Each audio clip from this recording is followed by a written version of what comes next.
Alors, aujourd'hui, dans les 5 minutes essentielles, nous répondons à cette question: pourquoi le Saint-Esprit est important? Quelle bonne question! Il existe parmi les chrétiens de nombreux courants ou avis sur le Saint-Esprit, et je dirais que c'est normal. Pourquoi? Le Saint-Esprit n'est pas gérable humainement parlant. Mais alors comment l'appréhender? Comment avoir une interaction avec le Saint-Esprit? Le Saint-Esprit, il faut le rappeler, est une personne qui fait partie de la Trinité. Il faut donc apprendre à le connaître comme on apprend à connaître quelqu'un et qui devient au fur et à mesure notre ami. Je vous invite d'ailleurs à regarder la vidéo 5 minutes essentielles où je réponds à la question: qui est le Saint-Esprit? Ainsi, vous pourrez mieux le connaître. Et c'est vrai que nous nous méprenons souvent sur un verset de la Bible qui se trouve dans les Actes des Apôtres au chapitre 1er, verset 8, qui est souvent cité, où Jésus dit: « Mais vous recevrez une puissance, le Saint-Esprit survenant sur vous, et vous serez mes témoins à Jérusalem, dans toute la Judée, dans la Samarie, et jusqu'aux extrémités de la terre. » Nous parlons et ressentons une puissance, mais c'est une personne qui vient sur nous et en nous. Ce n'est donc pas un fluide ni une puissance magique. Non, le Saint-Esprit ne nous rend pas mystiques non plus et ne nous conduit pas dans des transes incontrôlables. Et bien souvent, à cause des abus ou des témoignages d'expériences qui ne sont pas cohérents avec les textes bibliques et les expériences qui nous sont racontées par la Bible, nous pouvons être souvent impressionnés et ne plus vouloir aller plus loin avec le Saint-Esprit. Cependant, il ne faut pas le négliger, et si nous croyons que Dieu guide nos vies, il n'est pas un homme pour nous emmener dans le déséquilibre spirituel, et il faut aller au contact de l'Esprit. Avant de chercher quelconque puissance du Saint-Esprit, donc, cherchons le Saint-Esprit lui-même. C'est un défaut que nous devons corriger dans l'ensemble de nos vies chrétiennes, de notre vie chrétienne. Ne cherchons pas le don, mais le donateur, le créateur. Ne prions pas seulement dans le but d'avoir la bénédiction, mais cherchons un cœur à cœur avec celui qui est la source de la bénédiction. Alors, à quoi sert la puissance du Saint-Esprit sur notre vie? Elle a un double effet, intérieur et extérieur. Intérieure, elle vient nous édifier, nous fortifier. Lorsque nous venons à Jésus, tout est à reconstruire. Notre vie et nos maux passés ne sont plus, et il faut construire un être nouveau, une nouvelle identité en Christ. Cela demande du temps, et notre caractère a besoin de transformation.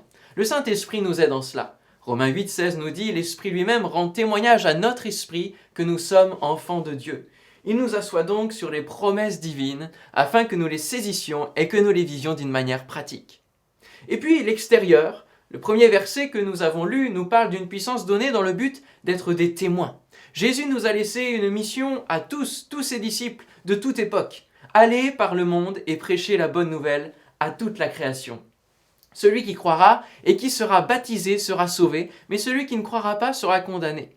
Voici les miracles qui accompagneront ceux qui auront cru. En mon nom, ils chasseront les démons, ils parleront de nouvelles langues, ils saisiront des serpents, s'ils boivent quelques breuvages mortels, il ne leur fera point de mal, ils imposeront les mains aux malades et les malades seront guéris. Toutes ces œuvres sont impossibles au regard humain, mais c'est l'Esprit Saint en nous et sa puissance qui vont rendre ces choses possibles à ceux qui croient en leur fort intérieur, fortifiés à l'intérieur par l'Esprit. Par nous-mêmes, nous ne pouvons rien faire, mais avec Dieu, nous faisons des exploits et nous sommes efficaces, inspirés dans nos paroles afin qu'elles percutent ceux qui sont autour de nous, afin qu'elles soient assaisonnées de sel et qu'elles donnent soif de Dieu. Cette puissance nous amène également à recevoir et développer les dons spirituels au sein de l'église locale, dont la liste est décrite dans la première épître aux Corinthiens au chapitre 12. Je vous laisse le lire. Si vous ne voyez pas ce que c'est, n'hésitez pas à regarder un des lives de l'église de la Porte Ouverte Chrétienne disponible sur le site du Top Chrétien. Comment recevoir ce don du Saint-Esprit? La démarche est expliquée par l'apôtre Pierre dans Actes 2, 38. Premièrement, repentez-vous, c'est-à-dire soyez conscients que vous êtes pécheurs, comme le reste des hommes, que sans Dieu vous êtes perdus et condamnés à l'enfer pour l'éternité. Deuxièmement, que chacun de vous soit baptisé au nom de Jésus-Christ pour le pardon de vos péchés. Pour cela, il faut donc croire en l'œuvre de Jésus-Christ à la croix pour chacun. Il a pris votre place pour lever votre condamnation et pardonner vos péchés. Il vous invite alors à faire route avec lui tout au long de votre vie en suivant ses enseignements et vous confirmez ensuite publiquement ce choix au travers du baptême.